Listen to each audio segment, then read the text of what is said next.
suami ya kalau mau masukin penisnya, mau dimasukin ke lubang, itu harus doa dulu. Kalau nggak doa, nanti anaknya jadi anak yang kafir. Nah, inilah contohnya. Contoh anak yang dilahirkan oleh Enis bapaknya yang ketika masuk ke dalam lubang tidak membaca doa. Jadi begini sahabat. Tidak hanya kafir tapi mirip onyet gitu. Astagfirullah. Assalamualaikum warahmatullahi wabarakatuh sahabat semuanya. Jumpa lagi kita ya. Alhamdulillah.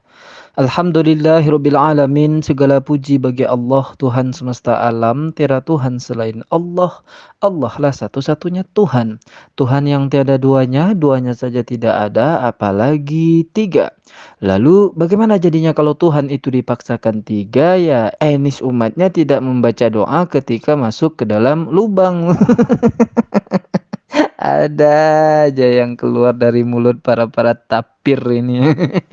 Tapi ya nggak apa-apa, hiburan buat kita umat Islam. Maka kita doakan saja mereka ini panjang rambut anunya. Panjang usianya sahabat, supaya kita tetap terhibur oleh orang ongok-ongok raya ini. Nah sahabat, hiburan kita kali ini datang lagi dari Onyet Betina yang bernama Suni Tinyet ini. Dan lagi-lagi seperti yang kita bahas kemarin, bahwa salah satu kebiasaan dan kesukaan dari Suni Tinyet ini adalah senang sekali untuk membahas hal-hal yang porno yang tidak ada aksi sahabat. Bukan porno aksi ya, karena memang dia tidak bisa lagi untuk beraksi, dia hanya bisa membahas porno saja, makanya namanya porno yang tidak ada aksi. Porno yang tidak aksi itu adalah porno yang dibahas oleh orang-orang yang birahinya tinggi, tapi dia tidak tahu kemana libidonya itu mau dilampiaskan. Kayak si Udin, ulungnya udah stroke dan sudah ditinggal oleh istri. Dan si Suni Tinyet ini, dia juga sudah ditinggal oleh dua orang suami. Makanya Sunitinya janda ini senang sekali membahas porno tapi yang tidak ada aksinya. Astagfirullah. Ini pembahasan apa ini ya? Ya kita beri aja judul Sunitinya porno yang sedang beraksi. Oke sahabat, ini dia ya orang yang akan kita bahas. Pembahasan ini diawali dengan hujatan dia terhadap Islam yang berikut ini sahabat. Kita langsung aja ya, kita buka Qurratul Uyun oleh lagi. Oke, buat yang lagi mandi cepetan pakai baju ya, pakai celana yang kenceng ya, jangan sampai melorot.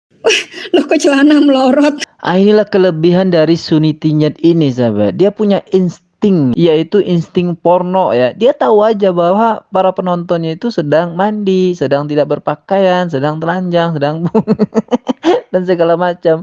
Makanya dia bilang siap-siap ya, jangan sampai melorot gitu.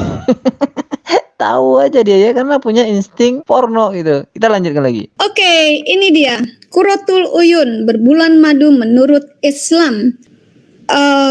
Suami ya kalau mau masukin penisnya, mau dimasukin ke lubang, itu harus doa dulu.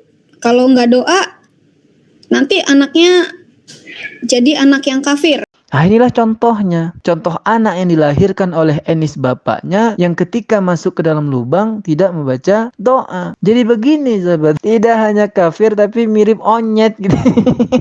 Astagfirullah. Bisa begitu hasilnya ya sahabat. Kan kafir itu banyak ya, banyak kok orang kafir. Ya tapi wajahnya masih ada manusia-manusianya. Lah ini sudahlah kafir, mirip onyet lagi.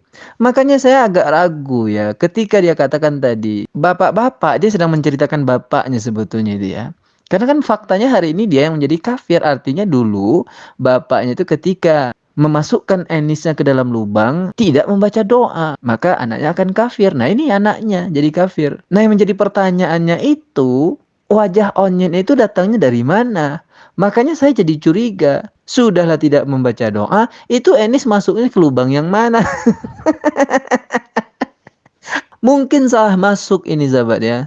Tidak masuk pada lubang yang seharusnya, tapi masuk kepada gigi yang berlubang ini. Seperti ini ya.